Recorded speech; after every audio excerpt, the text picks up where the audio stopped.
اعوذ باللہ من الشیطان الرجیم بسم اللہ الرحمن الرحیم نحمدہ ونصلی علی رسولہ الکریم فاما بعد۔ محترم ناظرین، السلام علیکم ورحمۃ اللہ وبرکاتہ۔ دوستو، میرا آج کا بیان ہے کہ روضہ رسول میں نماز پڑھنے کا کتنا ثواب ہے۔ قبیلہ بنو حارث بن خزرج کے حضرت محمد بن اسلم بن بجرہ رضی اللہ عنہ عمر رسیدہ بڑے میاں تھے۔ وہ اپنا قصہ خود بیان کرتے ہیں کہ بعض دفعہ وہ اپنے گاؤں سے مدینہ منورہ کسی کام سے جاتے اور بازار میں اپنا کام پورا کر کے اپنے گاؤں واپس آ جاتے۔ جب اپنی چادر اتار کر رکھ دیتے تو انہیں یاد آتا کہ انہوں نے حضور صلی اللہ علیہ وآلہ وسلم کی مسجد میں 2 رکعت نماز نہیں پڑھی ہے، حالانکہ حضور صلی اللہ علیہ وآلہ وسلم نے ہم سے فرمایا تھا، اے قریب کے دیہات والو، تم میں سے جو اس بستی یعنی مدینہ منورہ میں آئے وہ جب تک اس مسجد نبوی میں 2 رکعت نماز نہ پڑھے اسے اپنے گاؤں واپس نہیں جانا چاہیے۔ چنانچہ یہ اپنی چادر لیتے اور مدینہ واپس جاتے اور حضور صلی اللہ علیہ وآلہ وسلم کی مسجد میں 2 رکعت نماز پڑھ لیتے۔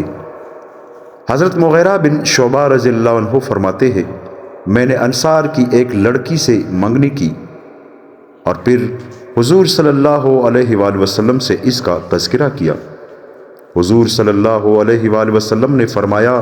کیا تم نے اسے دیکھا ہے؟ میں نے کہا نہیں۔ حضور صلی اللہ علیہ وآلہ وسلم نے فرمایا، اسے دیکھ لو،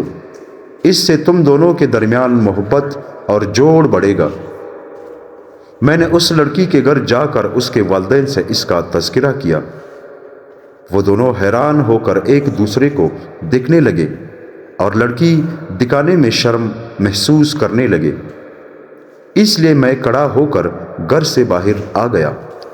اس پر اس لڑکی نے کہا، اس آدمی کو میرے پاس لاؤ، اور وہ خود پردے کے ایک طرف کھڑی ہو گئی اور اس نے کہا، اگر حضور صلی اللہ علیہ وآلہ وسلم نے آپ کو اس بات کا حکم دیا ہے کہ آپ مجھے دیکھیں تو ضرور دیکھ لے، ورنہ میری طرف سے دیکھنے کی بالکل اجازت نہیں ہے۔ چنانچہ میں نے اسے دیکھا اور پھر میں نے اس سے شادی کی۔ میں نے جتنی عورتوں سے شادی کی، میں ان میں سے سب سے زیادہ مجھے اس سے محبت تھی اور اس کی قدر میری نگاہ میں سب سے زیادہ تھی، حالانکہ میں نے 70 عورتوں سے شادی کی ہے،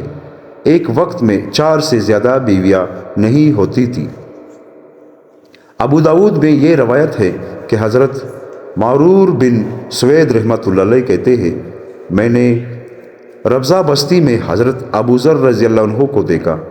کہ ان کے جسم پر ایک موٹی چادر تھی اور ان کے غلام کے جسم پر بھی ویسے ہی موٹی چادر تھی۔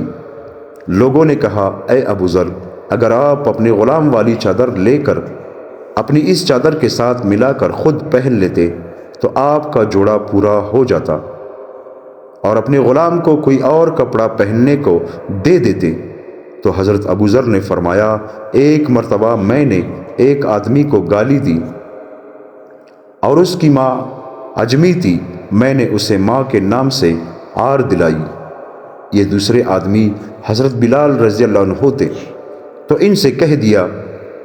کہ ہے نا حبش کا بیٹا۔ اس نے جا کر حضور صلی اللہ علیہ وآلہ وسلم سے میری شکایت کر دی۔ حضور صلی اللہ علیہ وآلہ وسلم نے فرمایا، اے ابو ذر، تمہارے اندر ابھی تک جاہلیت والی باتیں ہیں، یہ غلام تمہارے بھائی ہے، اللہ نے تمہیں ان پر فضیلت دی ہے، لہٰذا جس غلام سے تمہاری طبیعت کا جوڑ نہ بیٹھے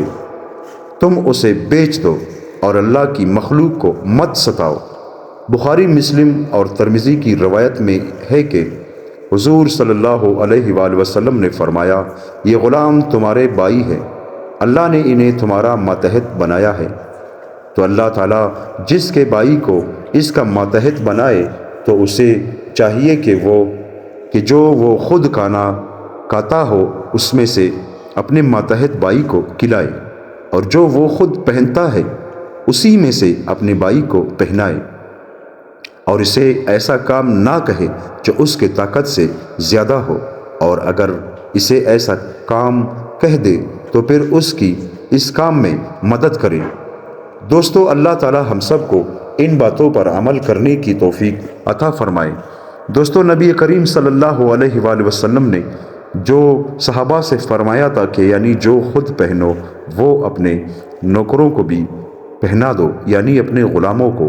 یعنی جو تمہارے نوکر ہے، جو تمہارے ماتحت ہے، جیسا کہ آج کل کے دور میں جو مزدور ہے یعنی ماتحت،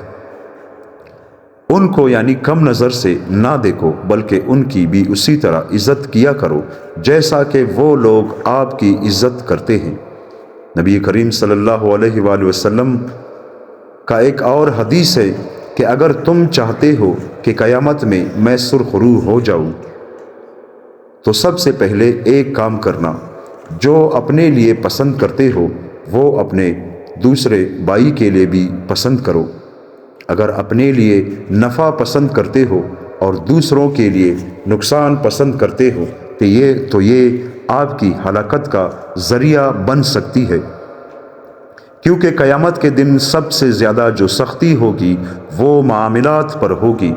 یعنی حقوق العباد، یعنی بندوں کے جو حقوق ہے ان پر قیامت کے دن سب سے زیادہ سختی ہوگی۔ اللہ تعالیٰ قرآن مجید میں فرماتے ہیں کہ مثقال ذرۃ خیر یرا مثقال ذرۃ شر یرا، یعنی مثقال کے برابر بھی جس کا کسی پر حق ہو تو وہ بھی اس کو نہیں بخشا جائے گا، بلکہ اس پر پکڑ ہوگی، چاہے 1 روپیہ ہو، چاہے 1 آنا ہو، چاہے 1 پیسہ ہو، چاہے زمین کا 1 انچ ہو، اس کی بھی میرے بھائیوں اور دوستوں قیامت کے روز اللہ تعالیٰ یعنی اس کے بارے میں پوچھیں گے اور اس پر پکڑ ہوگی۔ اس سے پہلے دوستو کہ موت آ کر ہم کو ہمیشہ کے لیے اس دنیا سے فنا کرے، ہمیں اپنے گریبان میں دیکھنا چاہیے، ہمیں اپنے آس پاس کے لوگوں پر نظر ڈالنی چاہیے کہ کہیں میں نے کسی کا کوئی حق تو نہیں دبایا، کہیں میں نے کسی کے ساتھ زیادتی تو نہیں کی۔ اگر زبان کے ساتھ یا ہاتھ کے ساتھ کسی کے ساتھ زیادتی کی ہو تو اس سے مرنے سے پہلے اس سے معافی مانگنی چاہیے۔ اگر کسی کا پیسہ کھایا ہو، کسی کی زمین پر قبضہ کیا ہو تو مرنے سے پہلے اس کا حق اس کو دیا جائے، کیونکہ قیامت کے دن اس کی بہت ہی سخت پکڑ ہوگی۔ دوستو، اللہ تعالی ہم سب کو ان باتوں پر عمل کرنے کی توفیق عطا فرمائے۔ دوستو، صحابہ کے واقعات، انبیاء کرام کے واقعات، بزرگان دین کے واقعات دیکھنے کے لیے میرے چینل کو لائک کریں اور سبسکرائب کریں۔ دوستو، اللہ سے دعا کرتے ہیں کہ یا اللہ نبی کریم صلی اللہ علیہ وآلہ وسلم کے سنت طریقوں پر ہم کو چلنے کی توفیق عطا فرمائے۔ دوستو، خاص کر درود شریف یعنی نبی کریم صلی اللہ علیہ وآلہ وسلم پر درود بھیجا کرے، اس سے آدمی کے یعنی جو مشکلات ہوتے ہیں، جو پریشانیاں ہوتی ہے وہ سارے ختم ہو جاتے ہیں۔ دوستو، یقین کرے درود شریف میں اللہ تعالیٰ نے وہ برکتیں ڈالی ہے کہ اگر ایک دفعہ ہم عادت یعنی اس کے عادی بن جائے درود شریف پڑھنے کے، تو پھر ہم اپنی زندگی بھر جب تک زندہ ہے ہم درود شریف نہیں چھوڑیں گے۔ اللہ کی قسم، درود شریف میں جو فائدے ہیں یعنی اللہ تعالیٰ کے سارے اذکار میں فائدے ہیں، لیکن درود شریف سب سے افضل ذکر ہے۔ کوشش کیا کرے دوستو کہ نبی کریم صلی اللہ علیہ وآلہ وسلم پر ہمیشہ درود بھیجا کرے، صلی اللہ علیہ وآلہ وسلم۔